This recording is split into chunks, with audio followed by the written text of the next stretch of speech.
All right, so on this week's The Duh Show, Epic Games coming to Linux natively. More AI crap to talk about, but this one, ChatGPT or OpenAI is like, hey, if you don't want to get hacked, maybe you should use our thing. Remember that whole Hugging Face thing? It's almost like now it's seeming like it was potentially by design. And the US military wants you to play GTA6, as long as you promise 2 more years. All right, so if you've got one, pour it out. Pour it out for the homies. And for the homies, how about just the PC industry as it used to be?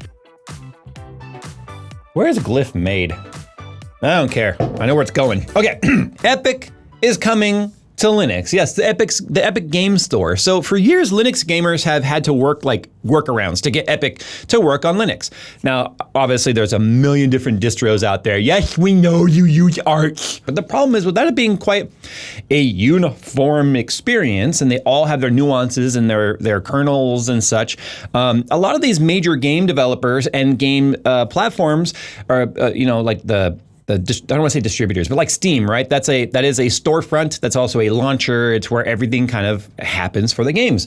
And with there being an ununiform experience there, developers just haven't wanted to take the time to make that work. So Linux gamers have had to rely on things like Heroic Games Launcher and Lutris to provide solutions for workarounds for stuff like Epic to work. But obviously now with the Steam machine being here, it's really brought kind of a mainstream approach to a Linux-based gaming system. Now, console and such has obviously been running on Linux for a long time, but that's a totally different scenario than taking PC games that are first and foremost designed for a Windows environment to make them work on Linux. So now that Valve has done it, Epic is kind of like now actually hiring people specifically to work on the API so that Epic can work natively in Linux. So now these platform owners, if you will, are kind of being forced to no longer just ignore Linux gamers. I mean, we can really thank Microsoft for just really microslopping the shit out of their product over the last couple of years. We got a fun one here about Copilot a little bit later in the episode. But because of just the crappiness that Microsoft become, a lot of people have just started looking into Linux-based OSs or Linux OSs for their everyday uses. And most of that has to do with privacy, because Microsoft, as we know now, Windows is nothing but a data mining platform masquerading as an operating system. So of course, Linux has become a lot more incentivizing for people to feel a little bit less spied on.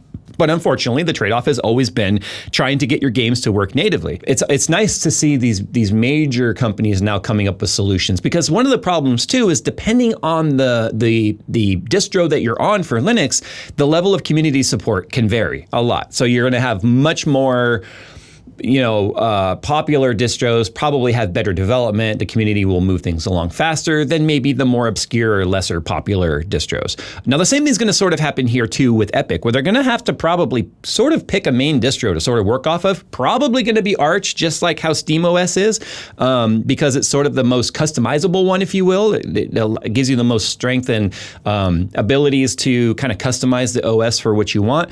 And because of the fact that the Steam machine is based on Arch, if Epic's going to want to really piggyback on the amount of people that have been buying the Steam machine to also get their storefront there, that's going to be the direction that they're probably going to go. But the thing is, they've actually hired developers now specifically for this. So it's a nice thing to see. So for instance here, Epic isn't the only storefront moving to Linux. Just a few weeks back though, at the end of July, according to Gaming on Linux via emails with the joint CEO of GOG, Krzysztof Pawlinski, they were beginning to invest time and effort, quote, time and effort, which also means money, right, into building a Linux version of GOG Galaxy Launcher. And that's cool because GOG also has a lot of OG games that would now make their way over to Linux natively, which is awesome. And DRM free! Yeah, that'd be nice too, right? Linux still isn't perfect for me to be able to move over to daily because of the professional workflow I do. But there are workarounds, and I have been looking into those. But anyway, now it's not perfect yet. Like, does this automatically mean Fortnite on Linux? I don't know how many people are in like Linux users and also Fortnite gamers. I almost feel like there's a different audience there. I feel like most of the Linux users' balls have already dropped. But anyway, no slight to any adults that play Fortnite. That's not me.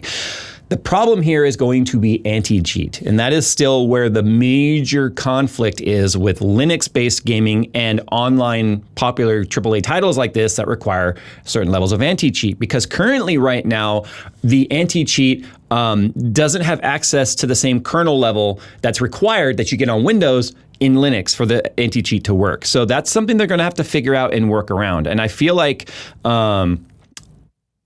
it's one of those things that you might see a lot of hacking in these games for a little bit before it gets better. I mean, as it is, Battlefield 6 was like the unhackable game at the beginning because of the kernel level the Javelin anti-cheat. But now I feel like I see a lot of posts right now and proof of hacking is now in Battlefield 6. It's like the hackers will find a way. They will always find a way. And they will move faster than those that are trying to be anti-hackers or anti-cheaters. So the bigger story here, though, is that this isn't really about the Epic Game Store or it's potentially coming to Linux. It's about Linux finally being important enough for the biggest companies in PC gaming to no longer ignore it. So this is a very exciting move forward. Even if you're not a Linux user, it's an exciting move forward because what needs to happen here is Microsoft needs to feel some pinch. They need to feel some loss of market share there. The real wild card here, though, is if we think about Microsoft's market share on an OS, gamers make a very small chunk of that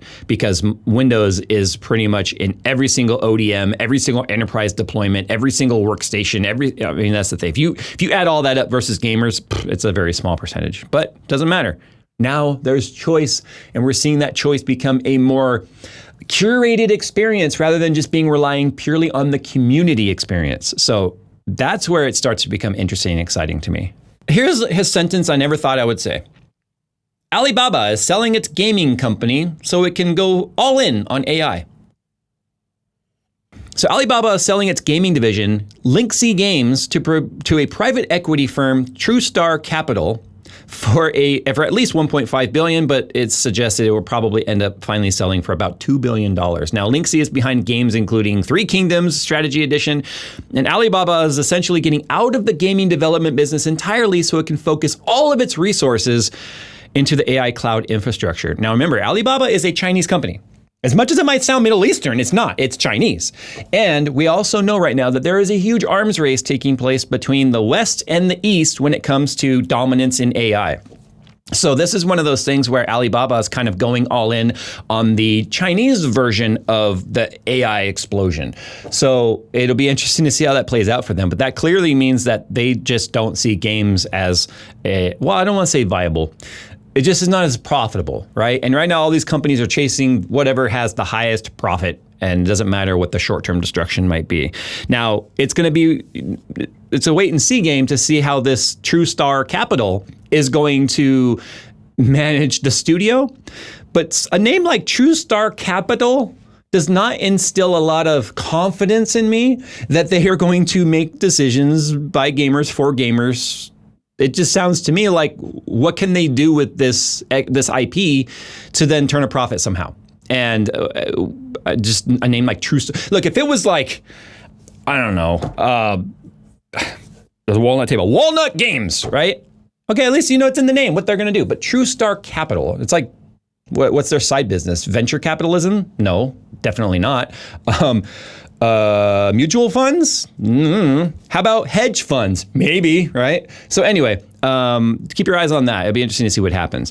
Now, speaking of AI, you remember we talked a while back about OpenAI's model that, I don't remember exactly what model it was, but it kind of broke out of its testing environment and then immediately went and hacked Hugging Face. OpenAI is taking that as an opportunity to use it as advertisement. And what I mean by that is their whole premise here is that, hey, you remember that hack that happened accidentally where OpenAI hacked and accessed Hugging Face? If you don't want that to happen to you, you should probably use our AI. Now, my biggest question here that pops in my head initially is, what makes them unhackable if AI is able to always find brute force methods that work, right? It's just OpenAI hasn't been on the receiving end of it. And any company that has ever advertised themselves as unhackable, hack-free, is always going to become a target. And the crazy part about that is the fact that it now makes you really question if they're going to take that as an opportunity to advertise. Did it truly break out? Or was it almost like I don't know, we'll just kind of leave the gate unlocked and then turn our back, and what happens, and then we use it now as advertising fodder. That's what my cynical brain immediately goes to. We know what these AI companies are doing right now to try and turn a profit on the ridiculous amount of spending that is taking place when we know none of these companies have turned a dime of profit yet. So now it's turning into an AI versus AI company battle to try and gain dominant market share on whatever their AI is supposed to do. So now I'm really questioning whether or not any of that was an accident. Now trying to get out of the idea of confirmation bias here, let's not forget that all three of those hacks that took place recently were all three performed or accidentally allowed to happen by the same Israeli third-party research firm that all three times they said, oops, we fixed it.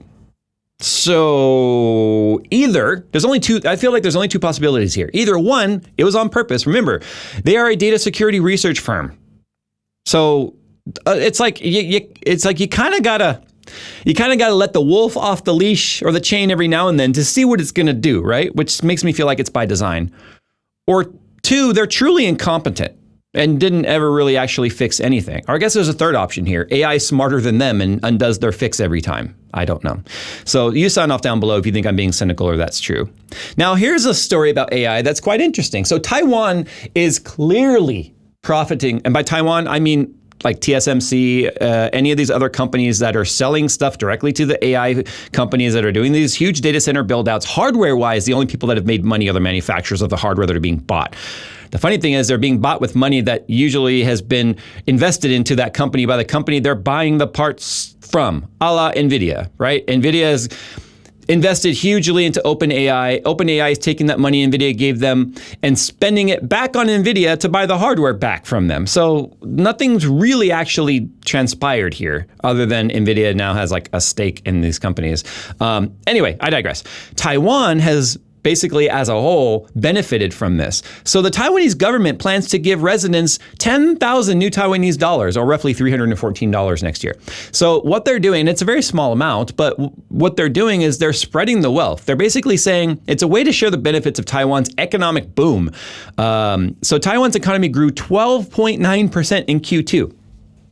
An entire country's economy has grown 12.9%. Now, there's a big difference between the economy growing and inflation rising. In the US, we are experiencing unprecedented inflation right now without economic growth to back it up. Inflation typically goes up because the economy goes up. So the dollar becomes weaker because more people have more money. Therefore, things cost more because people have more. But people do not have more today. People have less today than they've ever had. But the inflation has gone up insanely high. So in Taiwan, they're trying this model of, hey, the economy grew, so let's spread the wealth. Could you imagine if the US tried that? Right. Okay, anyway. The government has budgeted roughly 235.7 billion new Taiwanese dollars, or 7.4 billion US dollars for the payout. Meanwhile, in America, AI is making RAM more expensive. Not just RAM, everything more expensive. And it's now starting to hit the fan everywhere else. Obviously, we know as we go into fall, it's iPhone season. It's going to be a new iPhone coming out. But now Apple's scrambling to try and figure out how to price the damn thing. And now they're looking at just doing like leasing models on phones because they know people aren't going to be able to outright afford it.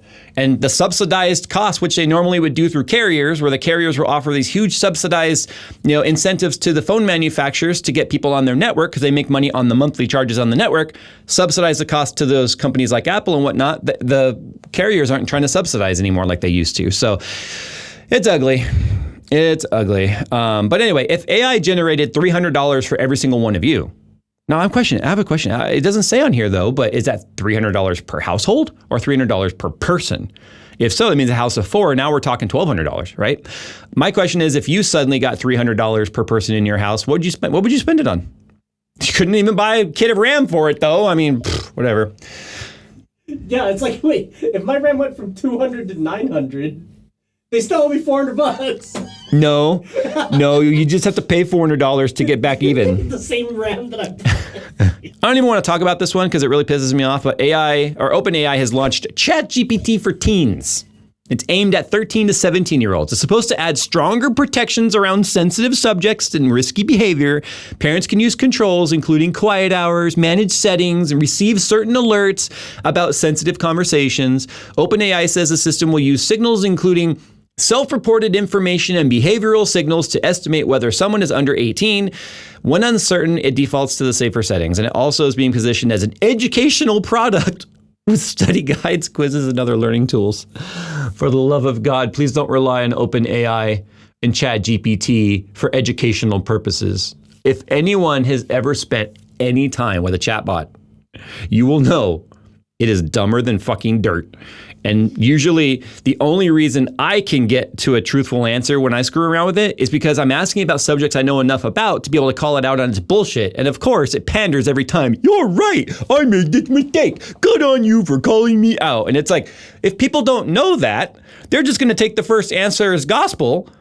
And ChatGPT's teen version, which is supposed to be for education and crap, is still like using the same LLM. That's stupid. Anyway, I'm just so glad that my daughter's high school is zero tolerance on AI used in any sort of assignments and such. It's just the teachers need to be a little bit more educated on how to spot it, to be honest. And now the amount of emails I get written from like Shenzhen companies and stuff that are clearly written by clearly written by AI because they have the same pacing, the same nuances, the same emojis, and the same hyphens everywhere. It's obvious they're using AI. And that could obviously just be because of the language barrier, but still, it's so funny. It's so obvious now. Last but not least, in the AI roundup, Copilot basically taught researchers how to hack it. Now, here's the thing. This is not one of those like, oh my gosh, it was data breached. No, it was all internal. So it wasn't actually hacked. They just kept asking it questions until it explained how to hack itself. So basically, they just kept asking it, well, how do I get past this? How do I get past that? How do I do this? And it's like, oh, well, this is how I'm set up. So to get past this, you got to do this. Anyway, security researchers at Varonis discovered a vulnerability they call co-snitch.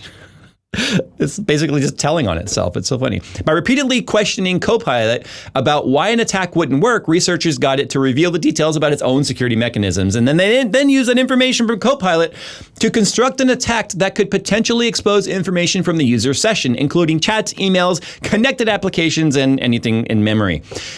In the AI memory, not your stored memory on your system. The important distinction here is Copilot was not breached. It just vomited all over itself how to get inside. So this is why when we do our little like how to remove Copilot from your system and stuff, it's really important because if Copilot's there and running, even though you're not using it, it could still be storing everything you're doing in its own memory.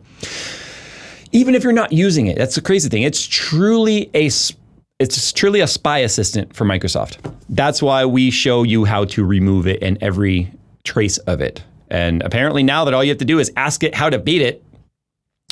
All right. Anyway, rapid fire news here. This is not that new, but it's worth talking about here. CXMT has hit 9,000 megatransfers on its RAM. It's a big deal because the big three have had billions and billions to spend on R&D and to be able to make faster RAM, how to make higher capacity RAM, how to make it more stable, the controllers involved. And the smaller companies, because they had like less than 10% of the total market share amongst all of the leftover companies. It just didn't have the type of R&D budgets to make that happen. But it's because CXMT has now been able to gain a fair amount of increase in its own size of market share in the Chinese market. They've been able to reinvest that money back into itself to then now catch up and make up huge gaps that was existing between the big three and then everyone else, to where 9,000 megatransfers, even just last year for DDR5, the main three, would have been like impossible. Now they've done it. So Colorful demonstrated domestically produced Chinese DDR5 reaching 9,000 megatransfers, and it's still behind the fastest Western PC memory. I say Western because The two Korean companies, SK Hynix and Samsung, and then Crucial, which is an American company, obviously have reached 13,000 mega transfers. But that's so ridiculously unnecessary for anyone anyway. That's just bragging rights of saying what their fab is capable of producing, but no one's actually running that type of memory day to day. It's just not, because now you've got CPU IMC or internal memory controllers or integrated memory controllers that are, they have to be capable of handling that speed, but the RAM is capable of it. But it is unobtainium in terms of price even today versus even what it would have been back then. And it's just a complete bragging point.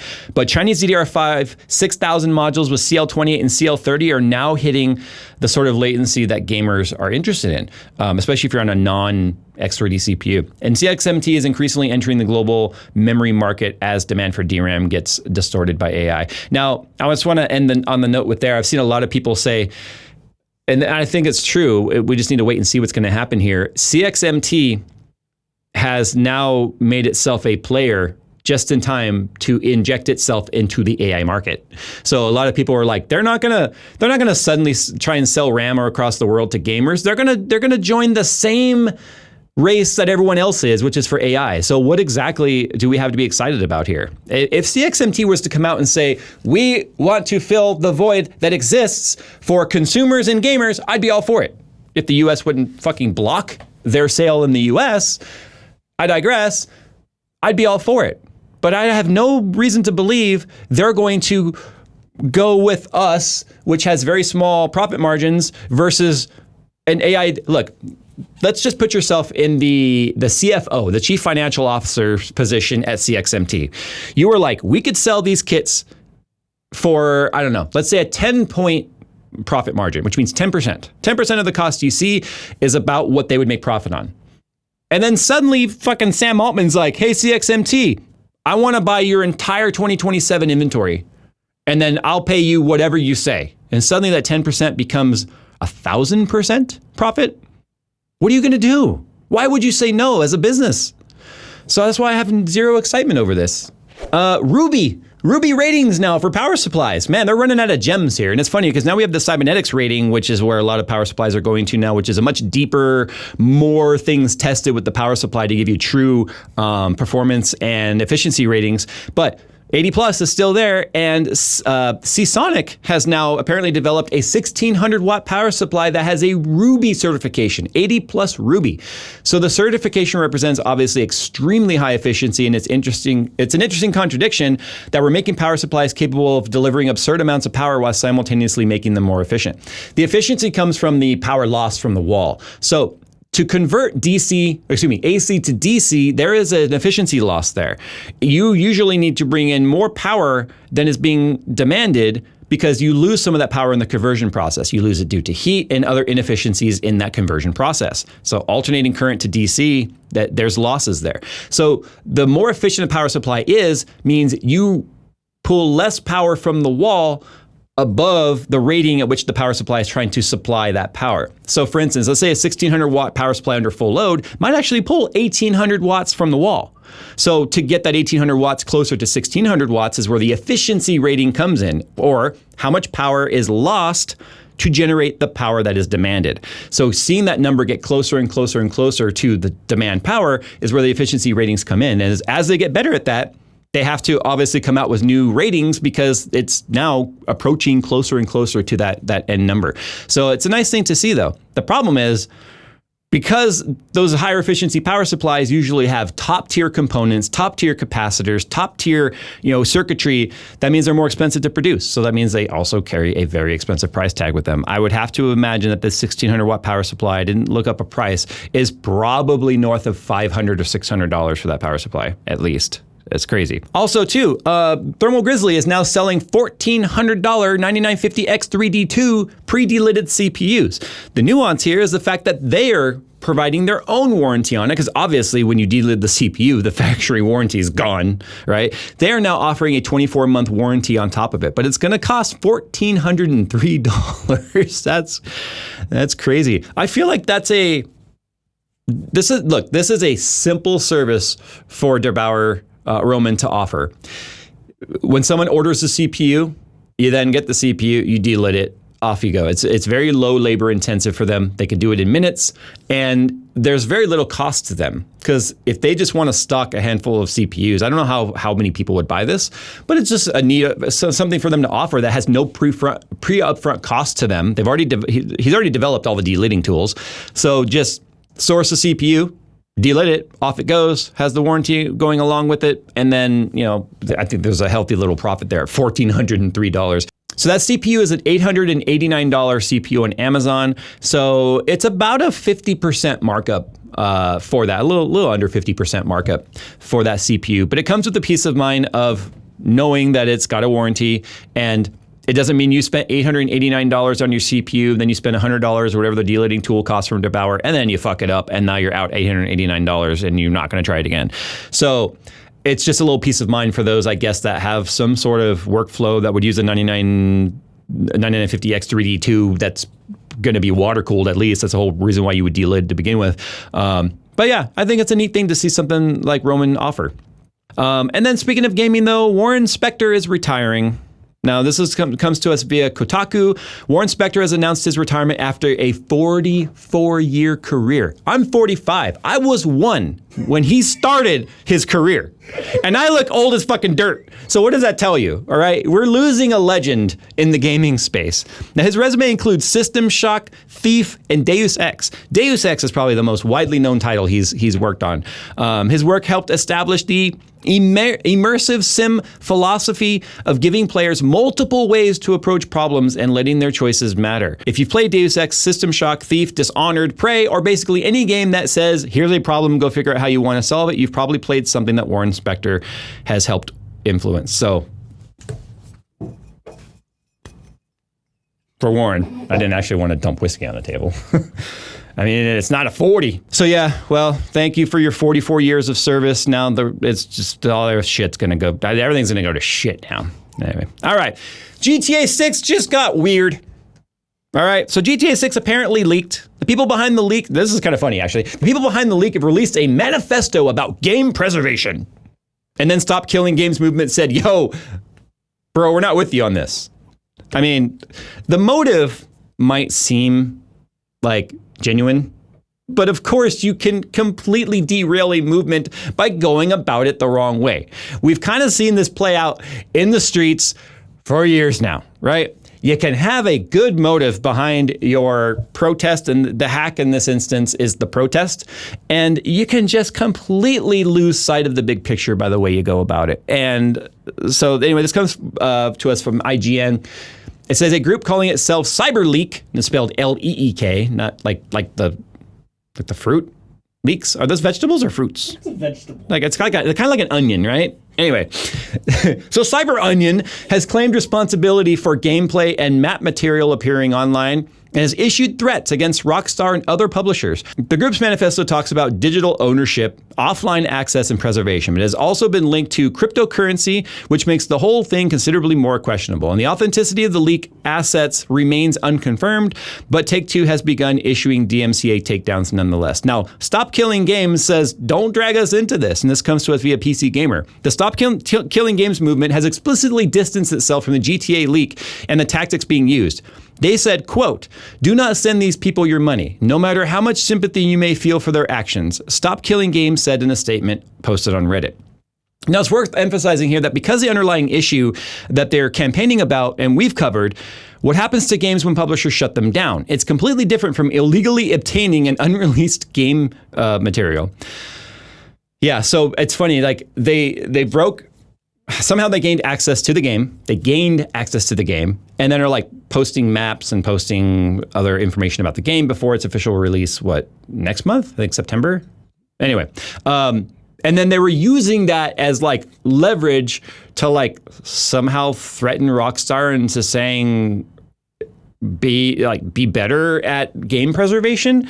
And it's funny, the two major movements, Stop Killing Games and Protect Our Games Act, both were like, stop, you don't represent us, okay? You're toxic. And that's fine, that's funny. I love how this guy's just out there all by himself, like thinking he's just championing, and really he just looks like a douchebag. So meanwhile here, regarding GTA 6, the US Army wants Grand Theft Auto players, but it comes with a price. at least 2 more years in your enlistment. Now, the U.S. Army unit at Fort Stewart is offering eligible soldiers a 4-day pass to play Grand Theft Auto 6 if they re-enlist for at least 2 more years. 20 of the 130 eligible soldiers had already accepted the offer when reported. Now, I talked about this offline with Phil. I was like, yo, no one who's ready to get out of the military is going to re-enlist for 2 more years in exchange for a 4-day leave pass, which means 4 days paid, like 4 days of paid time off, okay, PTO.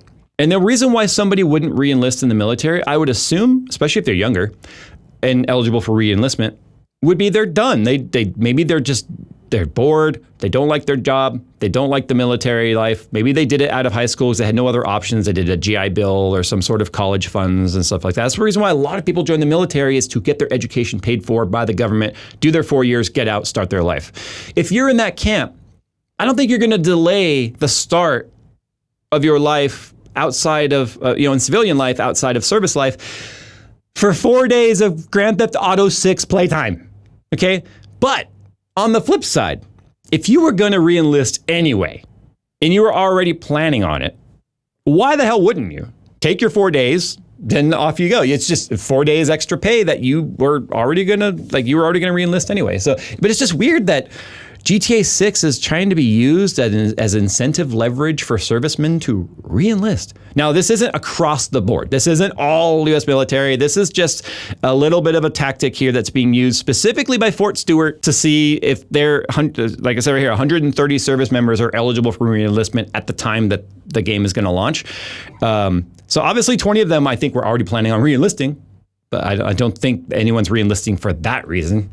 All right, there we go. That's the Duh Show for this week. I really do feel like it's just called the Duh Show at this point. Which story resonated with you most? I really am excited for the day when we can have an entire episode that's not about stupid AI shit. But it's kind of funny, in my opinion. All right, guys, thanks for watching. And as always, we'll see you in the next one. All right, to this week's news, ending week, August 21st. What? Gaming news here. The blood of Don Walker. I'm done with this episode. The blood of Don Julio.